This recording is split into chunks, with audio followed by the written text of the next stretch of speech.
For months and months in that monstrous iron enclosure, there was nothing that had the faintest likeness to a ship. Only something that might have been the iron scaffolding for the naves of half a dozen cathedrals laid end to end.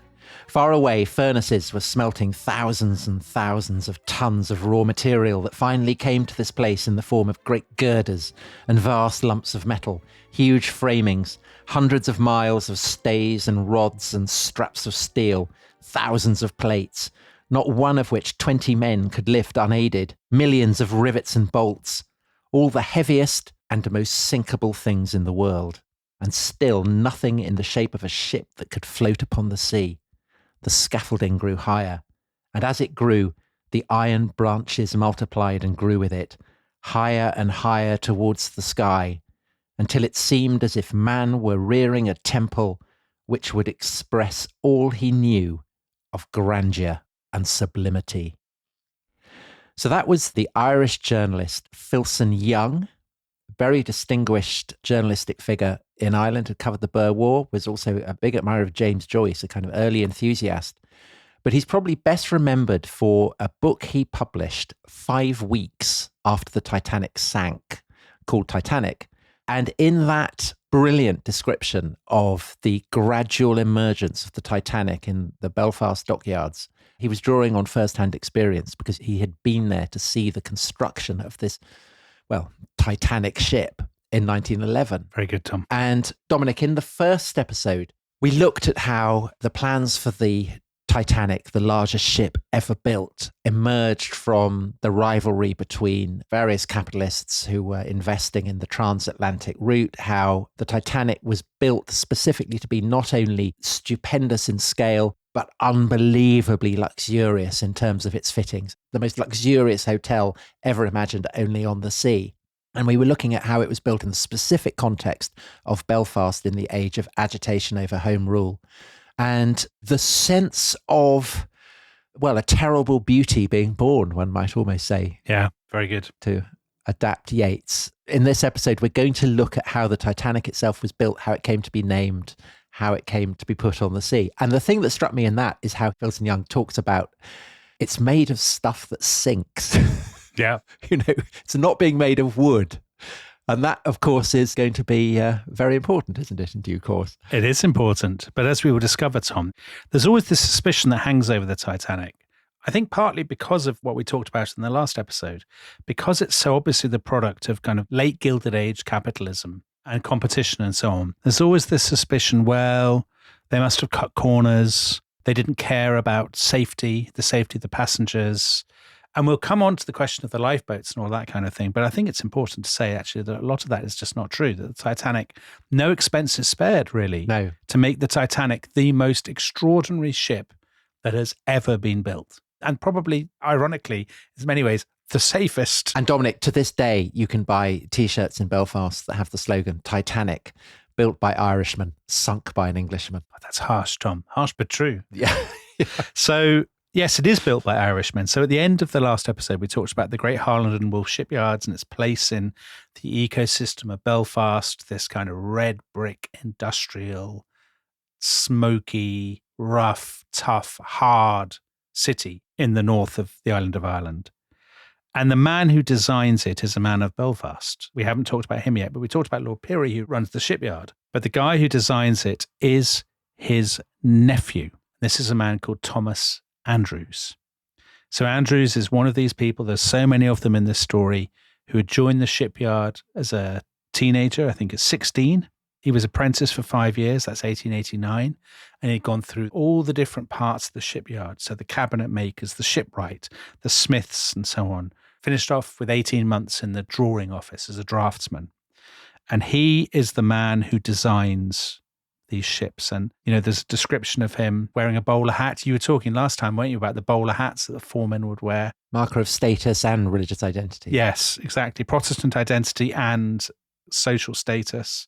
And he would be there, you know, he's ubiquitous in the shipyard, poring over the kind of plans and whatnot, talking to the foremen, talking to the men who are actually going to do, you know, the riveting and the joining and all of these different things. And what Andrew specializes in is big, beautiful, very luxurious, frankly, very safe ships. So Cunard are famous for speed, and they will sacrifice anything for speed. They want to get, what is it, the blue ribbon? The blue ribbon, yeah. The record for crossing the Atlantic quickly. White Star don't bother competing with that. Andrews doesn't make that kind of ship. So in 1911, they had launched Olympic, which is the first one of this kind of class. These 3 ships that are going to recapture the Atlantic market from Cunard and from the Germans. An Olympic, which is an Andrews design, is slower than the Cunards. It's bigger, but it is to go on it. You know, you're transported into another world. So there's a wonderful description by a guy called Lord Winterton, who crossed from New York on the Olympic in 1912. And he wrote in his diary, "She really is a fine ship, exceeds one's imagination. Rackets court, gymnasium, swimming bath, restaurant, public rooms are splendid." The thing he really likes, he says, there's no shippy smell. Yeah. Anyone who's been on a cross-channel ferry will know what a shippy smell is. Oh, I see. Yeah, a ferry. Yeah. Yeah. That's generally the smell of people being sick and stuff, isn't it, Tom? I mean, Well, exactly. I mean, that is a part of it, isn't it? yes, I guess so. You don't get sick on the Titanic. No, you don't. No, you don't. So Thomas Andrews had travelled with Bruce Ismay, Yeah. the owner of White Star, So they went on the Virgin Voyager, didn't they? of the Olympic. And Ismay is busy taking notes, ready for the Titanic. And so he goes into the crew's galley and he notices that they don't have potato peelers. So he wants to change that. He goes into the toilets and he notices there aren't cigarette holders. And so he wants to change that for the Titanic. He thinks that the reception room should have more tables, more cane chairs, and he tests the mattresses and he thinks they're too springy. So very, very close attention to detail with the aim of making the Titanic just that much better even than the Olympic. Yes. So a lot of the things you're describing are for the first class passengers. So obviously the first class passengers are going to generate a huge amount of income for the company. And one of the things that Ismay says is the Olympic's great, but when we do the Titanic, I think we should fit in even more cabins on the top deck. And he says, let's have some really, really super duper first class suites. So they put in 2 extraordinary suites that have 2 bedrooms, a sitting room, servants' quarters, and their own little promenade deck that you can step out. So your own private sort of balcony. And this is the suite that is being built with Morgan in mind. Yeah. JP Morgan, who we talked about last time. Yeah, Because obviously Morgan ultimately is bankrolling the whole thing. exactly. And so they're building it with the richest man in the world at the back of their mind. And the price tag. So the price tag would be for the height of the season, they are going to charge £870 a trip. So I've worked out what that is. There's a website called Measuring Worth, brilliant website done by academics, because it's very hard to compare values then and now. But those suites, Tom, would cost you £400,000 in today's money at the height of the season. So in other words, they are for billionaires. Yeah. They're astronomically rich, not just quite rich, Yeah. but people who are astronomically rich. But Dominic, the intriguing thing about this, that obviously we have immediately focused in on the accommodation for the first class passengers because the display of incredible luxury is always a source of fascination. But there is a truth about Titanic and her sister ships that is often buried. And it's brilliantly summed up by Frances Wilson in her wonderful book about J. Bruce Ismay, How to Survive the Titanic, where she writes, the Titanic was only superficially a liner for the rich. She was actually an emigrant ship. Yeah. And so that is a crucial part of why the Titanic is so large, isn't it? It is, because they're going to pack onto it hundreds and hundreds of people who are not paying £870, the equivalent of almost £500,000 today, but are second and third class passengers. Now, what a lot of people listening to this podcast will probably assume straight away is, oh, this is a story of the rich and the poor. The rich are in great comfort. Nobody cares about the poor. They're kind of locked into their cells below decks. Rats, bilge water, all that. Yeah, but this is just not right. This is not the case.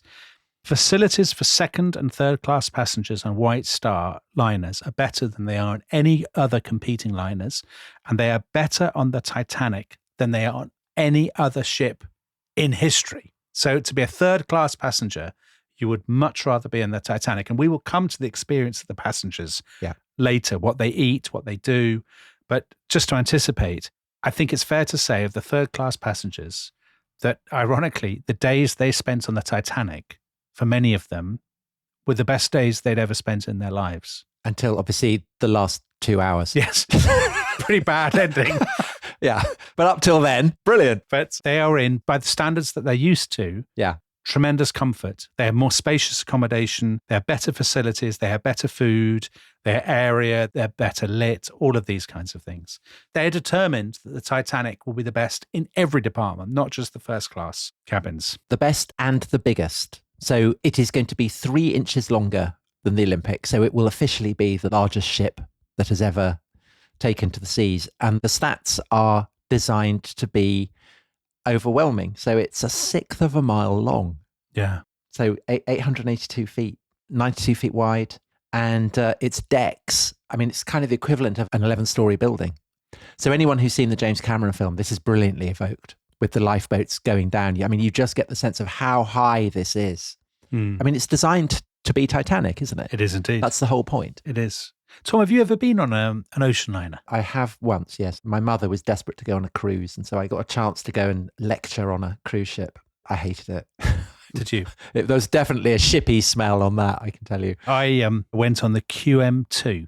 So lecturing again. Queen Mary. Yeah, the Queen Mary. So that was about, what was that, 15 years ago or something.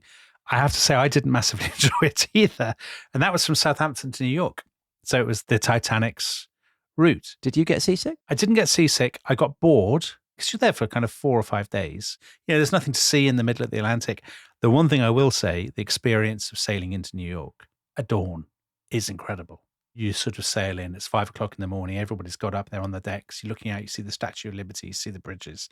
That is amazing. Anyway, that's by the by. But the thing about that is it's a slightly retro experience, isn't it? Yeah, it is, which is not at the time. That is the point, which of course for people sailing on the Titanic or sister ships, the whole point is the modernity. Totally. So Electricity, yes. And Marconi wireless stations. So you can send Marconigrams, can't you? So it's equivalent to being able to email someone. yeah. It would now be, you're doing Zoom calls. They've got a special Zoom room on the ship or something. You know, they have huge fridges, you know, powered by electricity. So people marveled at the food later on. We might come to this. One of the British aristocrats says, oh my gosh, strawberries in the middle of the Atlantic. This is the height of luxury. That's all possible because of the modernity of the ship. And as you say, there's none of the retro feel about it to these people. They are living in the future as they see it. Yeah. So a question on the name Titanic. So we've mentioned before how JP Morgan is described as a Titanic figure.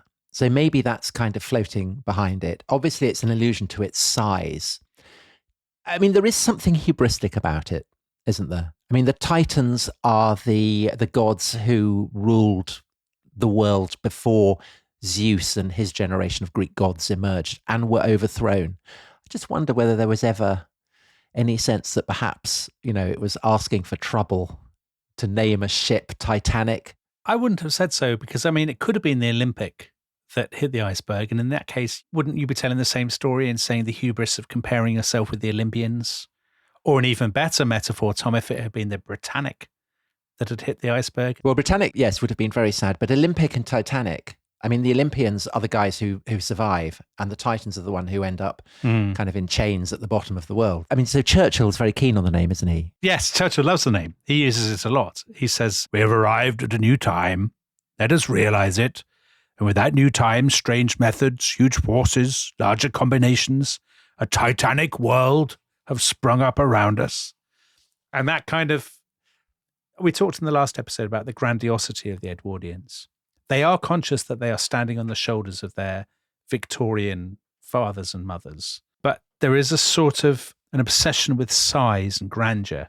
Do you not think in kind of the 1900s? I do, but I also think that that is why the story of the Titanic has the resonance that it does. I think if it hadn't been called the Titanic, I mean, if it had been the Olympic or even if it had been the Britannic, it wouldn't have the kind of global resonance that it has. I do think the name is kind of incredibly important. And it's a conscious kind of grasping after greatness, isn't it? Definitely it is. Also, it's seen, I think, as being the embodiment of, I mean, Anglo-Saxon. They're very keen on the idea of the Anglo-Saxon race. Again, a very Edwardian, you know, Kipling. Kipling's always going on about the Anglo-Saxons. Yeah. The owners, White Star, yeah, they say explicitly, The Olympic and the Titanic are not only the largest vessels in the world, they represent the highest attainments in naval architecture and marine engineering. They stand for the preeminence of the Anglo-Saxon race on the ocean.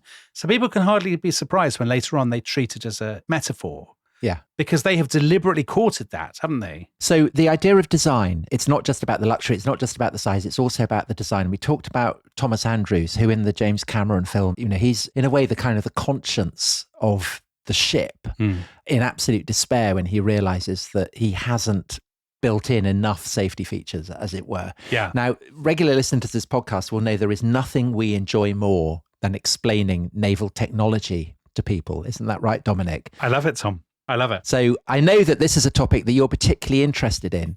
So I'm just going to sit back and listen to you explain why actually... Total cowardice on your part. The Titanic is famously described as unsinkable. Why do people think it's unsinkable? Right. What are the features that Andrews has put in? Okay, I'm very happy to do this. I'm prepped for it, Tom. Take it away. Because people listening to this podcast will know, of course, the Titanic sank, and therefore they will say, well, terribly flawed, hubristic, all the rest of it. I think it's important to stress, as counterintuitive as it sounds, that the Titanic probably has the best safety features of any ship ever built up to this point. So Harland and Wolff, the ship builders, Thomas Andrews, the designer, have thought quite carefully about this. First of all, they've given it a double bottom in case it runs aground.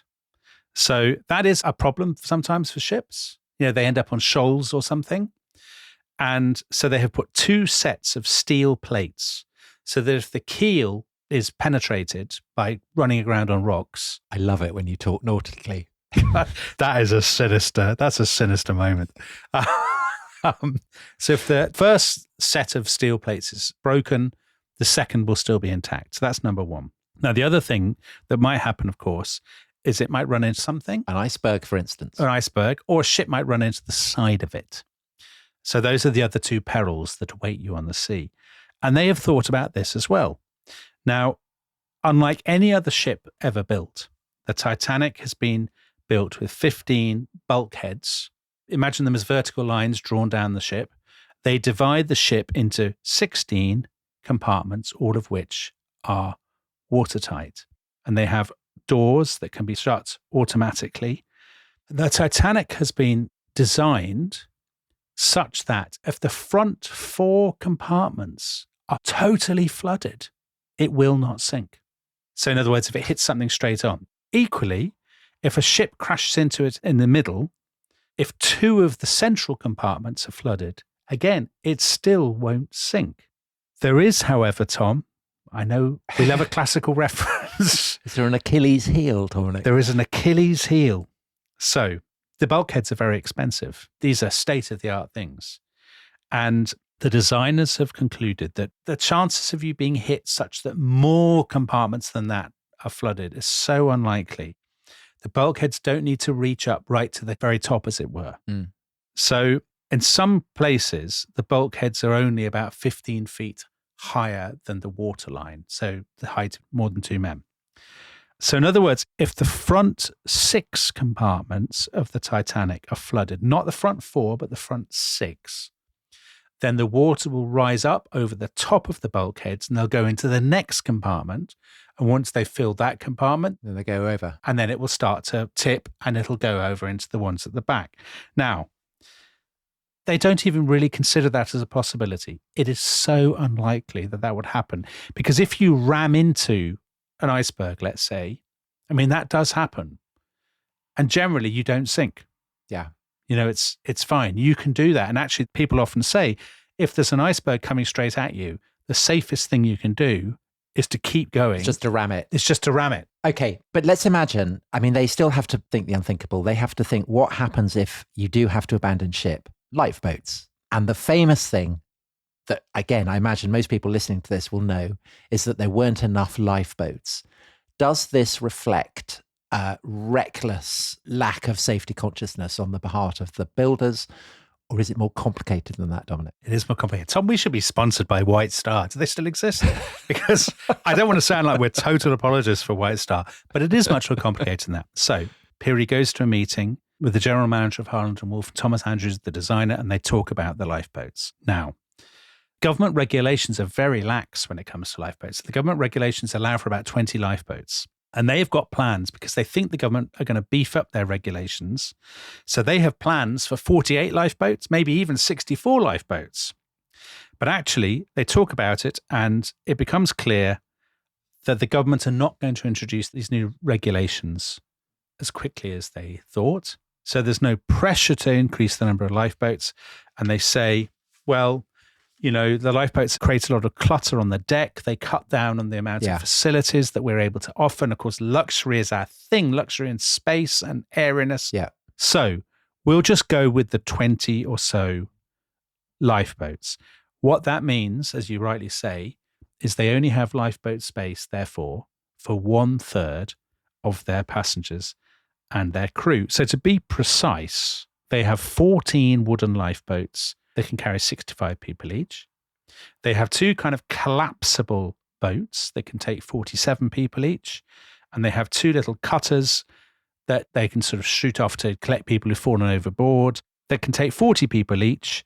What that means is there are almost 2,400 people for whom there are no places. And so, Dominic, that is a huge part of the kind of the metaphorical potency of the story. So in Frances Wilson's wonderful book on Ismay, she writes, instead of lifeboats, the patrons had luxury, a palm court, a gymnasium, and a Louis XVI restaurant. Yeah. So there seems to be a very obvious moral point being made there, except that I hadn't realized that imbalance, the fact that you'd only have kind of lifeboat space for 1/3, by the standards of the time, that's very impressive. I mean, that's unusually good. Yeah, I think that quote is too harsh.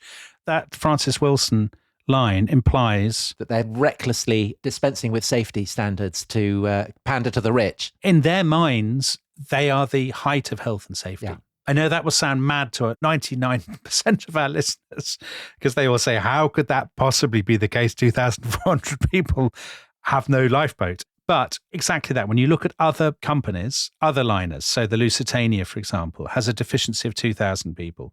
The German liners, the Hamburg America and the Norddeutsche liners, they have a deficiency of more than 2,000. In fact, Norddeutsche Lloyd's George Washington ship has a deficiency of 2,752 spaces. And actually the worst of all, Tom, the one people you don't want to travel with, the Dutch.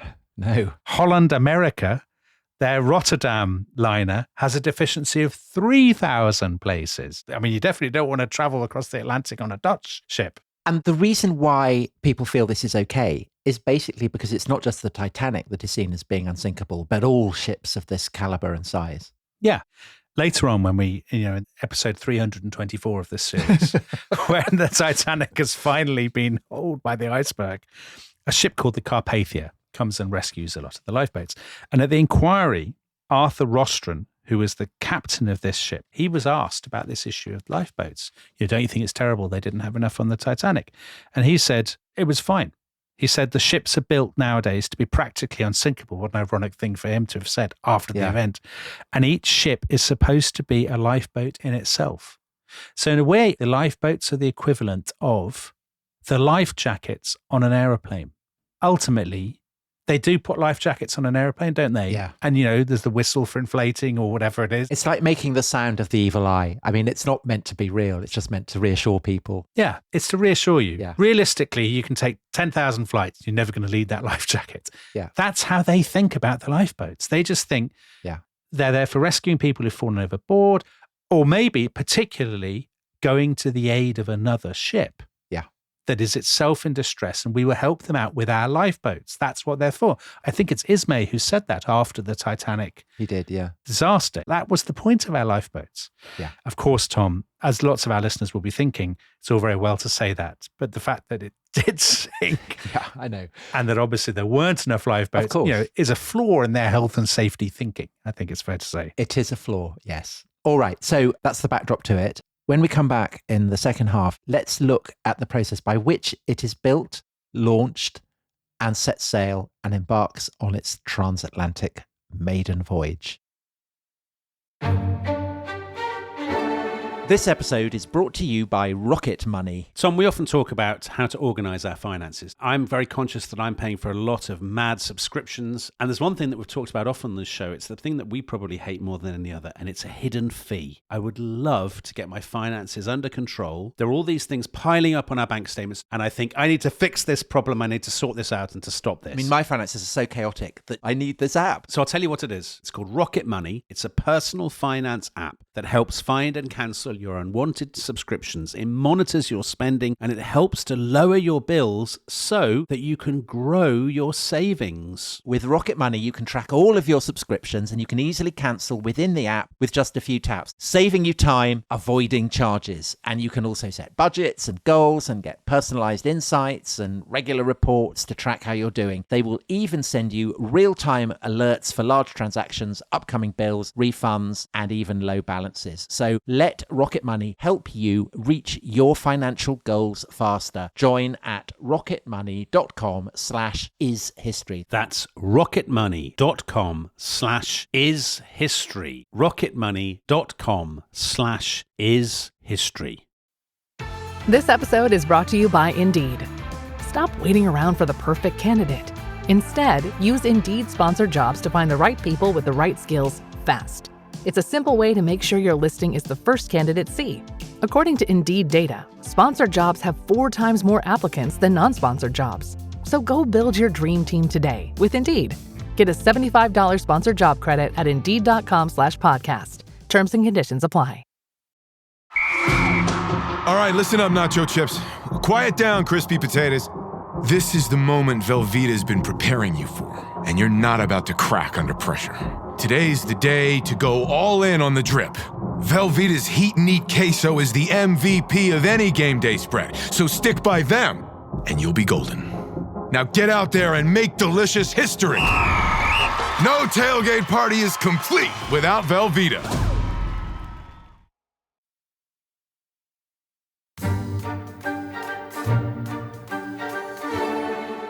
Hello, welcome back to The Rest is History. We are Titanicking, and Dominic, let's get it launched. Sure. What's the process? Well, I know you like the naval terminology, don't you, Tom? Love it. They laid down the keel on the 31st of March, 1909. What's the keel? The keel is the bottom. Very good. That's the bottom. And then it takes about 2 years to build, like the Olympic. So it's a big investment from the company.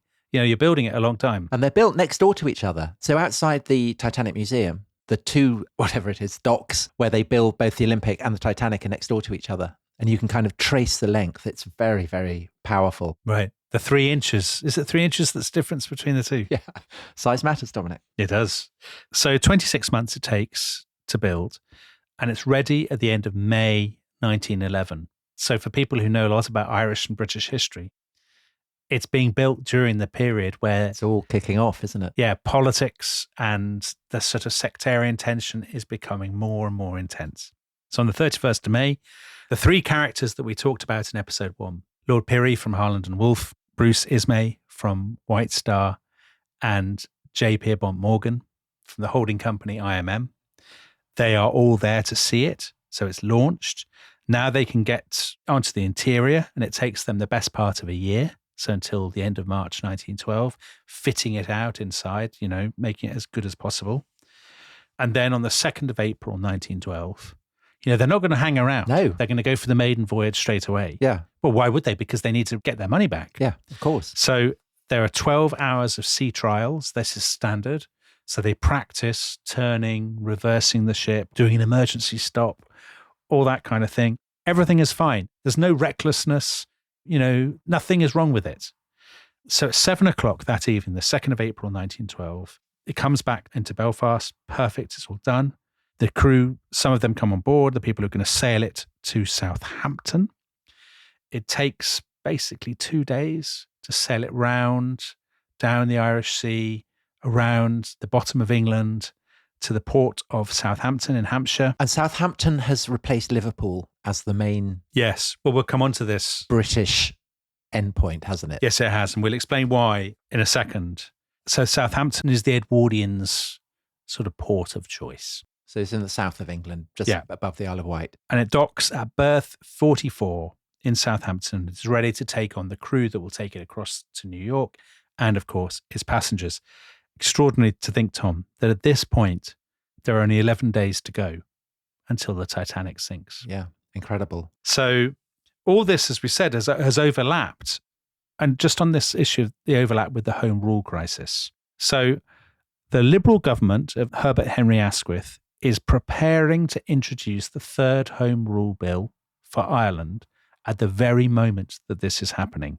So Asquith will actually introduce that bill on the floor of the House of Commons the day after the Titanic sails from Southampton. So as they're making the final preparations, the last bits of fitting out, the trials, all that stuff, people are holding military drills in the streets of Belfast, preparing for what they see as a possible civil war. So it's against that background that all this is happening. And actually, this is an important detail when it comes to the guy who runs the shipyard, Lord Pirrie. Lord Pirrie, as we said last time, is a very unusual in being a supporter of the Liberals and of Home Rule. And he actually books a hall in Belfast during the final months of the Titanic being in Belfast for Winston Churchill in his capacity as a radical firebrand. A liberal. Yeah, as a liberal. Yeah. To come and give a speech in favour of Home Rule. And there is tremendous controversy about this. They have to change the venue to a Celtic Park football ground, which is in a Catholic area. Churchill and Pirrie go through and they're Protestants kind of jeering at them, shouting at them, throwing things and whatnot. Churchill sort of gets out relatively unscathed. But a couple of days later, Pirrie leaves to go back to England. And when he leaves at Larne, there are mobs pelting him with eggs and herrings and shouting traitor at him. He's only able to get on the ship under police protection. He goes back to England and he is cheered at a big Liberal dinner. And Tom, you've got this detail, haven't you? Yeah, so I got sent this photograph by Nicholas Tate, very much a friend of the show, who has interviewed us on BBC Ulster. Yes. And when I was in Belfast, gave me a wonderful tour.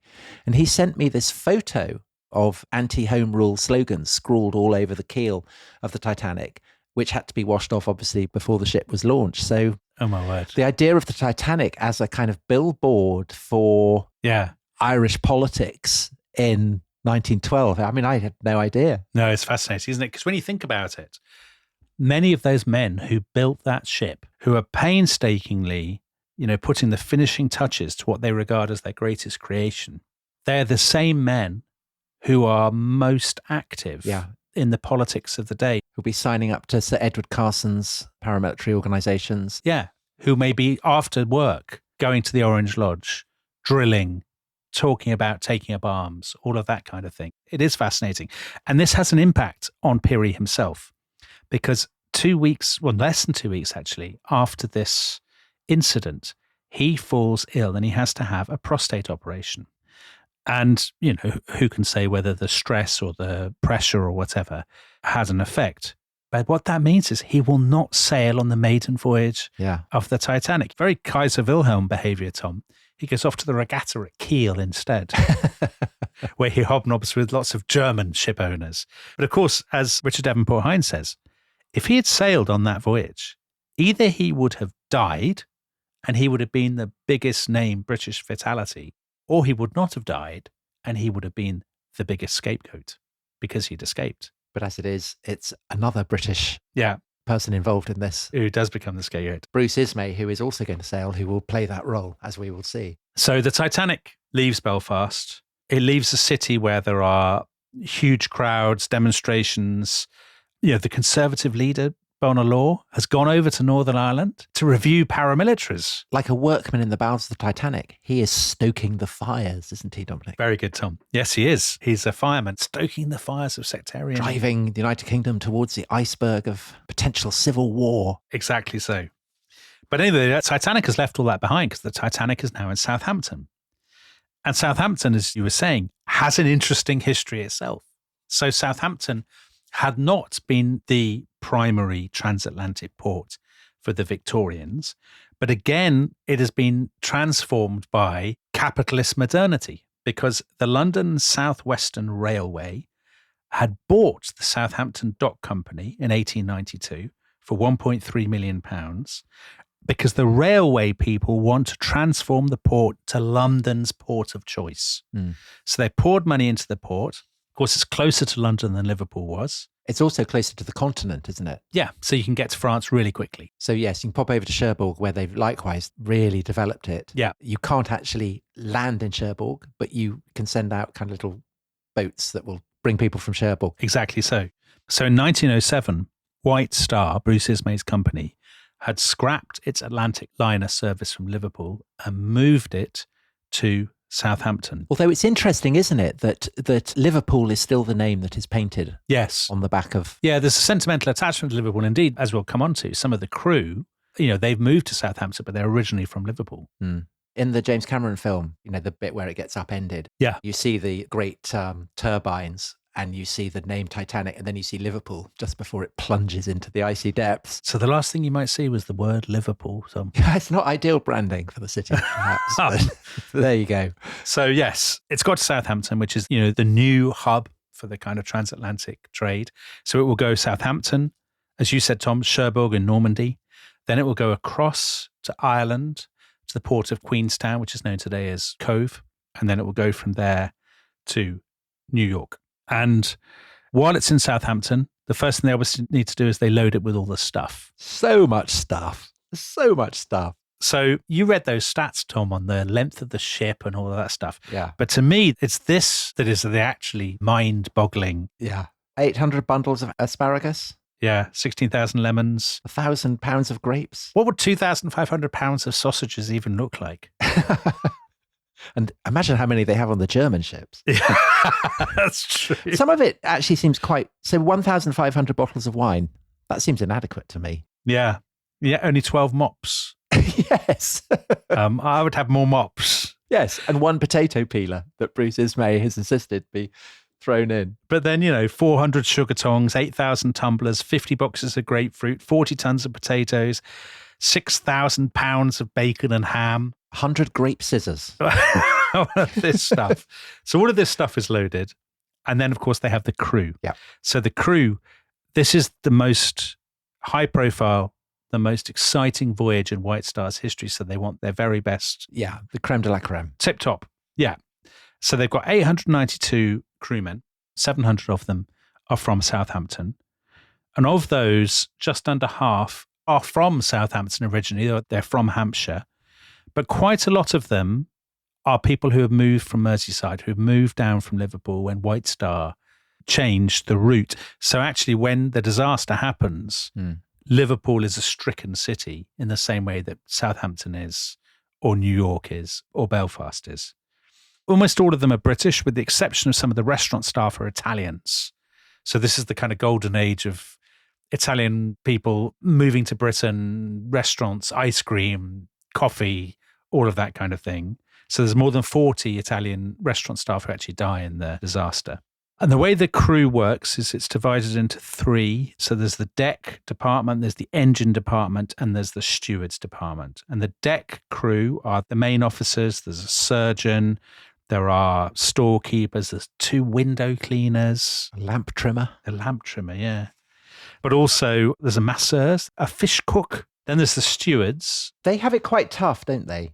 Very kind of brutal working hours, kind of 16 hours a day. So there's a brilliant account of it by one of the stewardesses who survived the Titanic, Violet Jessup, which is a brilliant account of kind of below stairs on the Titanic. Well, it's like being a domestic servant, isn't it? It is, yeah. I mean, they have to show unstinting deference, certainly to the first class passengers. Apparently the American millionaires thought that they were excellent because they didn't seem surly.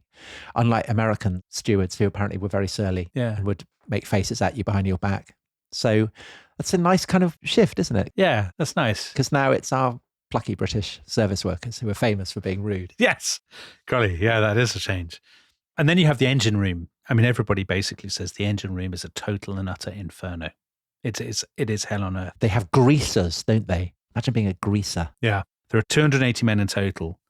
And people who ever go down there say, God, you don't want to go down there. Well, there's a Cunard officer, isn't there? Yes. A man called James Bissett, who says that no man have ever had such hard and brutalizing work as the firemen and the trimmers and the big coal-burning steamers in the early years of the 20th century. I felt pity for them as I saw them coming off watch and trudging wearily to their quarters, utterly done in, sweat squelching in their boots. Their faces, blackened with coal dust and streaked with sweat, had a dull animal-like look, and they seldom smiled. It was killing work. Yeah, people sometimes say it's like being a coal miner. but you're on a ship. Yeah. And it's just there forever. Yes, naturally, a lot of the firemen who come from Belfast, people hate doing long stints. So the people who come from Belfast to Southampton then don't want to go from Southampton to New York, and they end up being replaced by new firemen. I mean, not all of them, obviously, but some of them. So a lot of the crew have come over from Belfast, not all of them. But when they get on the ship, they all say, amazing. What a brilliant ship this is. Very exciting. And they write to friends and things. She is an improvement on Olympic. She's a wonderful ship. She's the latest thing in shipbuilding. This ship is going to be a good deal better than the Olympic. At least I think so. Steadier and everything. So the only thing that worries them is it's so big they'll get lost. And there's two officers in particular that have stuck in, I think, the world's imagination. One of them, whose life story is just mind-blowing, is this guy, Charles Herbert Lightoller. Yeah. So he's second officer. Lots of people will have seen more than one fictional representation of him because he is Mr. Dawson in Dunkirk. Really? You know, the Mark Rylance character. Did you not know that, Tom? No, I did not know that. So you know Dunkirk? Yeah. You know Mark Rylance? You know his little boat? Yeah. And he goes out. This is Charles Lightoller. Is it? Charles Lightoller's boat was called the Sundowner. Goodness. He took it across and he brought back 140 men from Dunkirk. And he managed not to sink this time. And he did. This time he didn't sink. Exactly. Mr. Dawson is modelled on him. He's the most senior officer who survives, isn't he? He is indeed. And so that's why he's remembered. He is indeed. And of course, his handling of the lifeboats, as we will discover, becomes very controversial. Yes, but not perhaps as controversial as the senior officer on board the Titanic, who is Captain Edward Smith. Yes. Who is an absolute icon for the White Star, isn't he? He is. He has basically captained all their steamships on their first voyages. And basically they feel, well, if he's at the helm, everything's going to be great. Nothing can go wrong. So he's in the film. Is he Bernard Hill? Is he Theoden? He is. Yes. Yeah, he's Bernard Hill. So he was from Staffordshire. He was from Hanley in the potteries. He'd actually worked in the potteries at the Etruria Forge. He had captained 17 of White Star's ships, sailed for a total of 2 million miles for them. He's very well paid. He's paid £1,250 a year with a bonus of £1,000 a year if he brings the ships back in good order. So to give people an idea, I would say that's about £800,000 and then the bonus. So he could be looking to earn more than £1 million a year in today's money. And he looks like Captain Birdseye. He's got a kind of white beard. He's kind of stout. Yeah. He's a kind of jolly man. He looks as he should. Yeah, you trust him. He's absolutely as he should be. Ho, ho, ho. Yeah. Welcome to the Titanic. Welcome. Yes. So he's a kind of living embodiment of White Star's commitment to service and safety. And on that note, he's interviewed by a newspaper in 1907. Yeah. And he says, I never saw a wreck, and I have never been wrecked, nor have I ever been in any predicament that threatened to end in disaster. And I know that he didn't speak like that because he wasn't a pirate. He was from Staffordshire, Tom, so he might have sounded like Enoch Powell. You should do your Enoch Powell. He's the great captain who doesn't let things happen. That's not how Staffordshire people... He would say, well, I never saw a wreck, and I've never been wrecked. Nor have I never been in any predicament that threatened to end in disaster. That's how he would speak. Yeah. Like Jack Davenport, the executive producer of The Rest is History. Yeah. So, yeah, he doesn't overthink it, I think it would be fair to say. Yeah. Because his principle is that if nothing happens, then it's been a good voyage. And obviously that is correct. However, Dominic, yes, the truth is, and this will be a point made by the American press in the wake of the sinking of the Titanic, he should have been retired before he took the captaincy of the Titanic, because 8 months prior to the sailing of the Titanic, he had been involved in not one, but 2 accidents. So the previous September, he'd been captaining the Olympic, the Titanic's sister ship, yeah, and he had rammed the Olympic into a British cruiser, HMS Hawke. Everybody makes mistakes, Tom. Come on. And then in February, so that's only a couple of months before the sailing of the Titanic, he had driven the Olympic over a ship that had been wrecked and was kind of submerged under the sea and lost a propeller blade. So that's not really a good omen. And when he takes Titanic out of Southampton, across the channel towards Cherbourg, while he's coming out of Southampton, he very, very narrowly avoids crashing into an American liner, the New York. See, I thought you were going to mention this because I think, doesn't Frances Wilson mention this? She does, yes. And I think this is too harsh because actually, interestingly, not only is this the period of Home Rule, the Home Rule controversy in Britain, but it's a period of enormous trade union unrest. And there's a coal strike in Southampton that means that all these other ships are stuck. They are, as it were, grounded. They're just hanging around in the port. And actually, it's too crowded. And as he sails, the New York gets sort of sucked in by his wash and almost crashes into him. And he very skillfully, Tom, steers away from the New York. And this time manages not to crash into a Royal Navy frigate or lose a propeller. I think he's a tremendous captain, and I would happily take my chances with Captain Smith. Okay, but a counter view, Francis Wilson, Yeah. like his first-class passengers, Smith was pampered, celebrated, and overconfident. I think she's only saying that because he's saying the Titanic. I think that's too harsh. So anyway, they're about to leave. We will come to the passengers next time because they really have some extraordinary stories. They're in the most amazing range of rogues, rascals. It's like a novel, isn't it? Absolutely. It's like a Victorian novel with a whole, the whole of society is present in a single space. There's migrants from Armenia, from Lebanon. There are plutocrats, incredible. Yeah, amazing. But let's just end with the issue of how much this whole story is an inevitable one, a kind of Greek tragedy, as it were, or whether it's purely an example of chance in history. The way you tell the story is determined by how you think history works. Yeah. And I think there is a lovely story which gives an example of how chance matters. I say a lovely story, not lovely for everybody. So before they sail on the 10th of April, the crew, particularly the guys who work in the Inferno, they all go out and they get absolutely wasted. So they have gone for a last pub crawl. And this is what they always do, isn't it? Because their life is so hard. Yeah. That when you're on shore, you just get as drunk as you can. And the deal is they go for this great pub crawl through all the dockside pubs, very hard environment, I imagine. And then they have to be back by midday. And a fireman called John Podesta, later on, after the voyage was over, he described how he and his friend William Nutbean had gone to the Newcastle Hotel, a few pints. They went on to a pub called the Grapes, and they met three brothers called the Slade brothers who worked with them. And at 10:50, cutting it very fine, they rush back to get to the ship. And they're going towards the docks when they have to cross a railway line and a passenger train is coming towards them. And Podesta and Nutbean run across the railway line to get to the docks because they don't want to be late. The Slade brothers hang back to let the train pass. The train is much longer than they expect. So they're waiting and waiting. The train finally goes. They cross the tracks and they get down to the docks. Of course, they're now delayed a little bit. And as they run, they're now running to get there. And the gangway is being swung aside. And they shout to the officer in charge, sixth officer, who's a guy called Moody. And they say, we're here, let us on. And he says, no, you're too late. You're unreliable. You can't be trusted. And there are always people hanging around, standby, hoping to get, because this is a time when people are desperate for work. So they're hoping to be taken on. And he gestures and he says to the standby, you guys come on instead. And the standby crew, who are replacing these guys who waited for the train, are Richard Osgood, Alfred Gear, Harry Witt, Leonard Kinsella, and two men, one called Lloyd and one called Black. We don't have their first names. And that stand-in crew, who are only there because of that train, all died 5 days later. So if that train had been a minute delayed, or had been a little bit shorter, those men who died would have lived. Yeah. Okay. So everyone is boarded at Southampton. Soon they'll be boarding at Cherbourg. They'll be touching at Queenstown and then off into the vast expanse of the Atlantic. And that, Dominic, is where we will be in our next episode, where we look at the incredible array of people who are on board the Titanic.